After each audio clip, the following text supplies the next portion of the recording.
কলম্বো টেস্টের লজ্জায় ডুবলো বাংলাদেশ। লঙ্কানদের কাছে 4 দিনে ইনিংস 78 রানে হারলো টাইগার। আর এই হার দিয়েই 19 মাসের টেস্ট ক্যাপ্টেন্সি থেকে সরে দাঁড়ালেন নাজমুল হোসেন শান্ত। ওয়ানডে সিরিজের আগে টেস্টে হার প্লাস শান্তর ক্যাপ্টেন্সি ছাড়া দলকে টালমাটাল অবস্থায় ফেলেছে। বিস্তারিত পার্থবণিকের রিপোর্টে। ঢাকা টু কলম্বো, একদিকে উদযাপন করা হচ্ছে টেস্ট স্ট্যাটাস পাবার রজত জয়ন্তী, অন্যদিকে ইনিংস ব্যবধানে হেরে টাইগারদের লেজে গোবরে পরিস্থিতি। পারফরমেন্স এতটাই শোচনীয় যে হার তো হার, তাও চতুর্থ দিনের পুরোটাও খেলা যায়নি। ক্লিয়ার লেগ বিফোর হবার পরেও লাস্ট ব্যাটার এবাদতের রিভিউ নেওয়া দেখে আফসোস হবারই কথা। আহা, খেলার কি ইচ্ছা, কিন্তু তার উপরে যে ব্যাটাররা আছেন তারাই ছন্ন ছাড়া। ম্যাচ শেষে তাই ফাইফারনিয়া প্রভাত জয়সূরিয়া যখন বলটা ঘুরিয়ে দেখাচ্ছিলেন তখন তাইজুলকে বেশ মনমরাই দেখাচ্ছিল। 24 ঘন্টা আগে সেও একই জায়গায় ছিল, কিন্তু শেষ পর্যন্ত ইনিংস ও 78 রানে হারটাই সঙ্গী হলো। ম্যাচ শেষে বিধ্বস্ত বাংলাদেশ কাপ্তান শান্তর দিকে ক্যামেরার লেন্স গেছে বারবার, চেহারায় হতাশার ছাপ স্পষ্ট। দলীয়ভাবে হারের পাশাপাশি ব্যক্তিগত পারফরমেন্সও করেছে আপ অ্যান্ড ডাউন। গল টেস্টে জোড়া সেঞ্চুরি হাঁকালেও কলম্বো টেস্টে ছিলেন চরম ফ্লপ। কলম্বোতে 2 ইনিংস মিলিয়ে করেছেন মোটে 27 রান, সাথে না বলে কয়ে ওয়ানডে অধিনায়কত্ব কেড়ে নেবার দুঃখ তো আছেই। তাই ম্যাচ শেষ হতেই ঘোষণা দিলেন ক্যাপ্টেন্সি ছাড়ার। শান্ত বাংলাদেশের 13তম টেস্ট অধিনায়ক হিসেবে দায়িত্ব নিয়েছিলেন 2023 নভেম্বরে। এরপর কেটে গেছে 19 মাস। এই সময় 14 ম্যাচে টাইগারদের নেতৃত্ব দিয়ে জেতাতে পেরেছেন 4টায়, হেরেছেন 9টায় আর ড্র কেবল 1টায়। এমন অবস্থায় 29% সাকসেস রেট নিয়ে শান্তর প্রস্থানে টাইগার ফ্যানরা কেমন রিয়াকশন দেখাবে সেটাই বুঝতে পারছে না। শ্রীলঙ্কার বিপক্ষে 2 ম্যাচের টেস্ট সিরিজে বাংলাদেশের ইন্ডিভিজুয়াল পারফরমেন্স মন্দ নয়। সেরা 5 ব্যাটারের 3 জনই বাংলাদেশের, আবার সেরা 5 বোলারের প্রথম 2টা নামই হলো নাইম আর তাইজুল। এরপরেও ইনিংস ব্যবধানে কলম্বো টেস্ট হার স্মরণ করিয়ে দেয় ক্রিকেটটা টিম গেম, যেখানে চরমভাবে মার খেয়েছে বাংলাদেশ। সামনে এবার ওয়ানডে সিরিজ। 2 জুলাই থেকে মিরাজের নেতৃত্বে মাঠে নামবেন শান্তরা। দেখার বিষয় টেস্ট হারের শোক আর লজ্জাকে পাশ কাটিয়ে ঘুরে দাঁড়াতে পারে কিনা বাংলাদেশ। পার্থবণিক, 71। গুঞ্জনটাই সত্য হলো, টেস্ট ক্যাপ্টেন্সি ছেড়ে দিলেন নাজমুল শান্ত। কোনো রাগে ক্ষোভে কিংবা অভিমানে না, শান্ত জানিয়েছেন দলের ভালোর কথা চিন্তা করেই নাকি আর ক্যাপ্টেন্সি চালিয়ে যেতে চান না। শ্রীলঙ্কার কলম্বো থেকে নায়ান বিন জোসেফের পাঠানো রিপোর্ট। কলম্বো টেস্টের পর শান্ত প্রেস কনফারেন্সে এসেছিলেন বর্তমান ক্যাপ্টেন হিসেবে, আর চলে যাচ্ছেন সাবেক ক্যাপ্টেন হিসেবে। কিন্তু পেছনে তিনি যে কীর্তিটা রেখে গেছেন সেটা নিঃসন্দেহে কিছুটা হলেও শান্তকে তৃপ্তি দিতে পারে, যদিও নিজ থেকে কিংবা একেবারে খুব ভালো অবস্থানে থেকে ক্যাপ্টেন্সিটা তিনি ছাড়েননি। হাবিবুল বাশার সুমন, মুশফিকুর রহিম কিংবা আশরাফুলদের পেছনে ফেলে শান্ত সবচাইতে সফল ক্যাপ্টেন উইনিং পার্সেন্টেজে, অর্থাৎ 30%-এর মতো তার উইনিং পার্সেন্টেজ। একই সঙ্গে টেস্টে জয় এবং ড্র যদি হিসেব করা হয় সেখানেও কিন্তু শান্ত সবচাইতে সফল। তারপরও তাকে এই ক্যাপ্টেন্সিটা ছেড়ে দিতে হয়েছে কলম্বোর সিংহলী স্পোর্টস ক্লাব গ্রাউন্ড থেকে। আমার একটা অ্যানাউন্সমেন্ট ছিল, আমি বাংলাদেশ দলের অ্যাজ এ টেস্ট ক্যাপ্টেন হিসেবে স্টেপ ডাউন করছি। আমি টেস্ট ফরম্যাটে আর কন্টিনিউ করতে চাই না। প্রশ্ন আসতেই পারে, হুট করে কেন ক্যাপ্টেন্সি ছেড়ে দেওয়ার সিদ্ধান্ত? অভিমান, কষ্ট কিংবা কোনো ক্ষোভ? শান্ত কোনোভাবেই চাননি অন্তত একটা ফরম্যাটে ক্যাপ্টেন্সি করতে, সেটাও দলের স্বার্থে, অর্থাৎ ড্রেসিং রুমের পরিবেশটা ঠিক রাখার জন্য। বাংলাদেশে অন্তত 3 জন ক্যাপ্টেন কোনোভাবেই ভালো কোনো ইঙ্গিত বহন করে না, যেটা শান্ত অতীতের অভিজ্ঞতা থেকে রিয়েলাইজেশন করতে পেরেছেন, যার কারণে তিনি নিজ থেকেই আসলে এই ক্যাপ্টেন্সিটা ছেড়ে দিয়েছেন। তবে শান্তর জন্য এটাই কিন্তু প্রথম না ক্যাপ্টেন্সি ছাড়াটা। এর আগে টি-20-র ক্যাপ্টেন্সিটা ছেড়েছিলেন ব্যাট হাতে দলের জন্য অবদান রাখবেন বলে। তবে এবারে টেস্ট ক্যাপ্টেন্সিটা ছেড়েছেন, দায়িত্বটা ছেড়েছেন বিসিবির দায়িত্বপ্রাপ্তদের কিছুটা হলেও দায়িত্ব জ্ঞানহীনতার কারণে। তবে আপাতত যেহেতু কোনো ফরম্যাটেই শান্তর কাঁধে ক্যাপ্টেন্সির দায়িত্ব নেই, তাই ব্যাটসম্যান শান্তকে সবাই হয়তোবা মাঠে আরও বেশি দারুণভাবে দেখতে চাইবে। শান্ত নিজেও ব্যাট হাতে হয়তোবা আরও অনেক বেশি জ্বলে উঠবেন মাঠে বাংলাদেশের জার্সিতে 3 ফরম্যাটে। নাহিয়ান বিন জসিম, 71, কলম্বো, শ্রীলঙ্কা। বিসিবিকে অন্ধকারে রেখেই শান্ত চাইলেন ক্যাপ্টেন্সি। অধিনায়কত্বের প্রশংসা করলেও শান্তকে একটা ফরম্যাটে ক্যাপ্টেন্সি করাতে বোর্ড রাজি করাতে পারেনি। কলম্বো টেস্টের পারফরমেন্সে হতাশ ক্রিকেট অপারেশনস চেয়ারম্যান, বলছেন টাইগাররা ভালো করবে ওয়ানডেতে। শ্রীলঙ্কার কলম্বো থেকে নায়ান বিন জসিমের পাঠানো রিপোর্ট।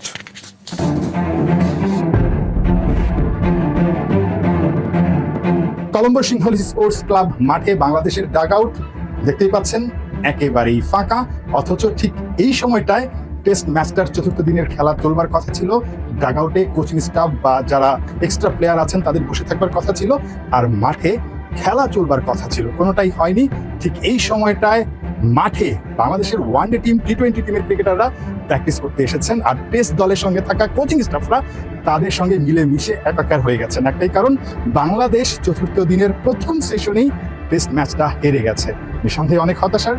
ক্রিকেট অপারেশনস কমিটির চেয়ারম্যান নাজমুল আবেদিন ফাহিমও কিন্তু চলে এসেছেন মাঠে, দলের হারটা দেখেছেন, আবার ওয়ানডে দলের সঙ্গে তিনি মোটিভেটর হিসেবে লেগে পড়েছেন বা কাজ শুরু করে দিয়েছেন। কারণ এই টেস্টের হতাশাটা ভুলে বাংলাদেশ দলকে অবশ্যই ওয়ানডে সিরিজে ঘুরে দাঁড়াতে হবে। টু বি অনেস্ট, আমরা মাঝে মাঝে হয়তো ভালো খেলি, আমরা বেশিরভাগ সময় কিন্তু আমাদের খেলাটা মানসম্মত হয় না বা আমরা সন্তোষজনক হয় না। মোরালি হয়তো ডাউন থাকবে না, কারণ এখানে অনেক প্লেয়ার আছে যারা নতুন, তারা হয়তো ইনজেক্ট করবে, মোটিভেশন ইনজেক্ট করবে, বাট এটা তো অবশ্যই বিপক্ষ দল, তারা কিন্তু গিয়ার আপ থাকবে। আমরা হয়তো ব্যাকফুটে না থাকলেও বা মানসিকভাবে কিছুটা ক্ষতিগ্রস্ত না হলেও ওরা মানসিকভাবে ভালো অবস্থানে থাকবে। ঠিক ওয়ানডে সিরিজ শুরুর আগে বিসিবি অনেকটাই চাপে। হঠাৎ করেই নাজমুল হোসেন শান্ত পদত্যাগ করেছেন তার ক্যাপ্টেন্সির পদ থেকে। বিসিবি কি আসলে জানতো?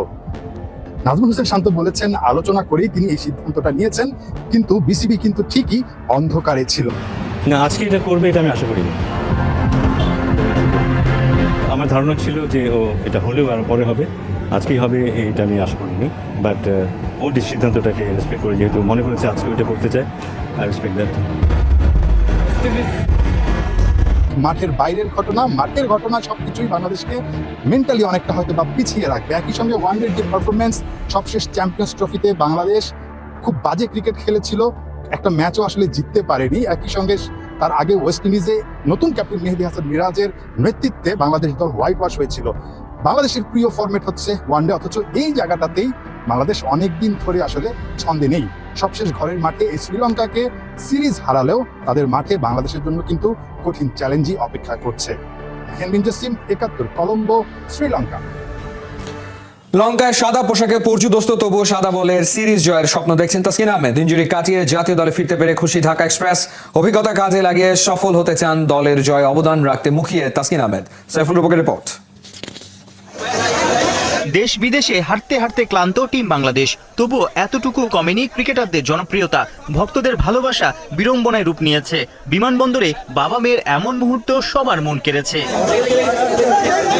ইনজুরির কারণে মাস ৩ ছিলেন মাঠের বাইরে। ওয়ানডে দলের সঙ্গে যোগ দিতে শনিবার লঙ্কায় গেলেন পেস সেন্সেশন তাসকিন আহমেদ। জি আলহামদুলিল্লাহ, আমি অনেক এক্সাইটেড। আজকে বের হওয়ার সময় অনেক ভালো লাগতেছে যে মাঝখানে প্রায় 3 মাসের মতো খেলার সুযোগ হয়, খেলতে পারি নাই।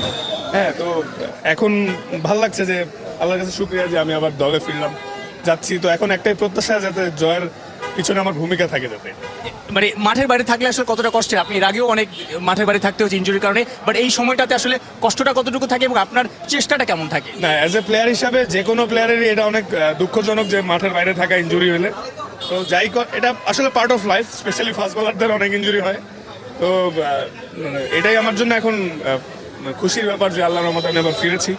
তো আশা করি ভালো কিছু করবে। ৩.৫ দিনে কলম্বো টেস্টে ইনিংস ব্যবধানে পরাজয়। চলতি বছরে 3 ফরম্যাট মিলিয়ে 2 জয়ের বিপরীতে 9 হার। তবে কি শ্রীলঙ্কার সাদা বলের সিরিজেও হতাশ হবে টাইগার ভক্তরা? ওডিআইতে বা টি-20তে আসলে কি এক্সপেক্ট করছেন তাসকিন, আপনি যখন দলে ঢুকবেন দলের মোরালটা কতটুকু আপ হবে?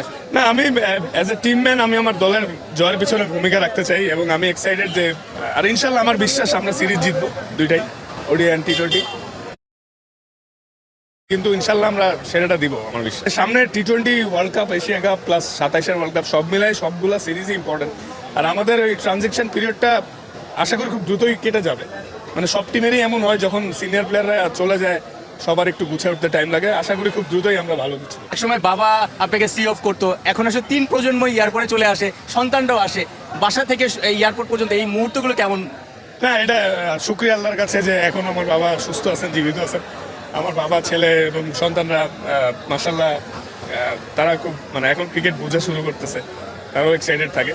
আশা করি ভালো কিছু হবে, দোয়া রেখে সবাই যাতে সিরিজ জিতে আসতে পারে। 2, 5 ও 8 জুলাই 3 ম্যাচের ওডিআই সিরিজ। শনিবার তাসকিনের সঙ্গে লঙ্কার বিমানে চড়েছেন 21 মাস পর দলে আসা নাইম শেখও। সাইফুল রূপক, ৭১। ইউরোপ আমেরিকা থেকে উড়ে এসে প্রবাসী ফুটবলাররা যুক্ত হচ্ছে বাফুফের ট্রায়ালে। অপরিচিত কন্ডিশনের সাথে মানিয়ে নেওয়া বড় চ্যালেঞ্জ। সবকিছু মিলিয়ে বাফুফের আয়োজনকে ভীষণ গোছানো আর প্রফেশনাল বলছেন দূর দূরান্ত থেকে ট্রায়াল দিতে আসা ফুটবলাররা। জাতীয় দলের হেড কোচ হাভিয়ার কাবরেরা তো আছেনই, তার সাথে লোকাল স্বনামধন্য কোচরা এই ট্রায়ালে করছেন স্কাউটিং এর কাজ। খালিদ জামিলের রিপোর্টে বিস্তারিত। আলাদা সংস্কৃতি, আমেরিকার মতো পরিবেশে বেড়ে ওঠা, যেখানে ফুটবল কালচার আর সিস্টেম বাংলাদেশের তুলনায় একেবারে আলাদা। যুক্তরাষ্ট্র প্রবাসী আমির সামির ক্ষেত্রেও কথাটা সত্যি। বাফুফের ট্রায়ালের পয়লা দিন শেষে তাকে খানিকটা হয়রান দেখাচ্ছিল, কারণ উপমহাদেশের আবহাওয়ার সাথে এখনো চলছে মানিয়ে নেয়ার চেষ্টা। গরম ছিল, ওরা যারা ম্যানেজ করছে অনেক ভালো করে ম্যানেজ করতেছে, আমাদেরকে অনেক টেক কেয়ার করতেছে। যে আমরা আরেকগুলো দেশ থেকে আসতেছি, we not used to the weather here, কিন্তু ওরা ম্যানেজ করতেছে সবকিছু ভালো। ট্রায়াল কেমন ছিল? কি প্রসেস আসলে ছিল? It was great, it was great. So it was too hot, too warm, so I অনেক tired ছিলাম. So Where did you come from? what? From which country? I'm from Italy. Italy. Yeah. What do you think about the trial and other players? It was good, a good level. I like it. It's good. Are you enough confident? Yeah, I'm so confident, yeah. It was good, it was good. It's hard, it's hot. Very hot. Yeah. Where did you come from? England. Yeah, it's like 20 degrees more hot. Is that very challenging in this weather? It's very challenging. But What about the other footballers? yeah, I think we did well today in the heat. It's challenging, but we did well. আমির সামির মতোই আরো অনেক প্রবাসী কন্ডিশনের সাথে মানিয়ে নিয়ে পার করেছেন বাফুফের প্রথম দিনের ট্রায়াল। আবহাওয়ার উপর কারো হাত নেই, তবে তরুণ এই খেলোয়াড়দের সর্বোচ্চ সুবিধা নিশ্চিতের চেষ্টা করেছে বাফুফে। তাই ট্রায়াল শেষে ওরা সন্তুষ্ট এবং আত্মবিশ্বাসী। What do you think about the trial? What was the process? It was very nice. I feel like they organized it pretty well. They put a lot of effort into it, and it was nice that something so nice was organized for us. Are you confident enough? Yeah, I'm confident. I'd say so. Best of luck. Thank you very much. Denmark প্রবাসী সাকিব মাহমুদ এই পুরো আয়োজনের coordinator. ফেডারেশনের সাথে ট্রায়ালে অংশ নেয়া প্রবাসী ফুটবলারদের সংযোগ সেতু হিসেবে মূলত কাজ করছেন তিনি। জানালেন সভাপতি তাবিত আওয়ালের নেতৃত্বাধীন এক্সিকিউটিভ কমিটি বিষয়টি নিয়ে ভীষণ সিরিয়াস এবং পেশাদার। বাচ্চাদের নিয়ে আসছি, ইয়াং পোলাপান, কেউ একটু অ্যাডাল্ট, তবে মনের ভিতরে কিন্তু তারা স্টিল বাচ্চা, তারা এখন শিখতেছে গেমটার ব্যাপারে। তো আমি থ্যাঙ্কফুল বাফুর কাছে যে এত কিছু আয়োজন করলাম। বাফুফের প্রফেশনাল টেকনিক্যাল ডিপার্টমেন্ট রয়েছে পুরো প্রসেসের সাথে। অবজারভার হিসেবে national team head coach হাভিয়ার Cabrera তো থাকছেনই, লোকাল কোচদের সাথে আছে আধুনিক প্রযুক্তির বন্দোবস্ত। তারা অনেক চেষ্টা করবে যে ভালো যাচাই করার জন্য, কোনোভাবে বায়াস হবে না, আর সবার নিউট্রাল, সবাই ইকুয়ালভাবে সবকিছু টেকনিকভাবে দেখা হবে। আর এই জন্য অনেক মেম্বার আছে এখানে, প্রত্যেকটা ডিটেলস তারা চেক করবে। আর এখানে ভিডিও করা হবে, তারা যেমন প্রত্যেকবার বেশিরভাগ চেক করতে পারে। প্রাথমিকভাবে মোট 14 দেশের প্রবাসী 52 জন ফুটবলারের এই ট্রায়ালে অংশ নেয়ার কথা, তবে নানা জটিলতায় শেষ পর্যন্ত যুক্ত হতে পেরেছেন 48 জন। খালিদ জামিল, একাত্তর, ঢাকা। উইমেন্স এশিয়ান কাপ বাছাই রবিবার বাহরাইনের বিপক্ষে ম্যাচ দিয়ে গ্রুপ পর্ব শুরু করবে বাংলাদেশ। মিয়ানমারের ইয়াঙ্গুনে বাংলাদেশ সময় সন্ধ্যা 6:30 শুরু হবে খেলা। ফিফা র্যাঙ্কিং এ বাহরাইন 92তম, বাংলাদেশ 128তম। Bangladesh coach Peter James Butler বেশ আত্মবিশ্বাসী। তার মতে মেয়েরা সেরাটা নিংড়ে দিলে বাছাইয়ের বাঁধা ডিঙানো সম্ভব। বাছাই পর্বে বাংলাদেশ খেলছে সি গ্রুপে। তাদের অন্য দুই প্রতিপক্ষ স্বাগতিক মিয়ানমার ও তুর্কমেনিস্তান। বাছাইয়ের 8 গ্রুপে সেরা 8 দল পাবে মূল পর্বে খেলার টিকিট।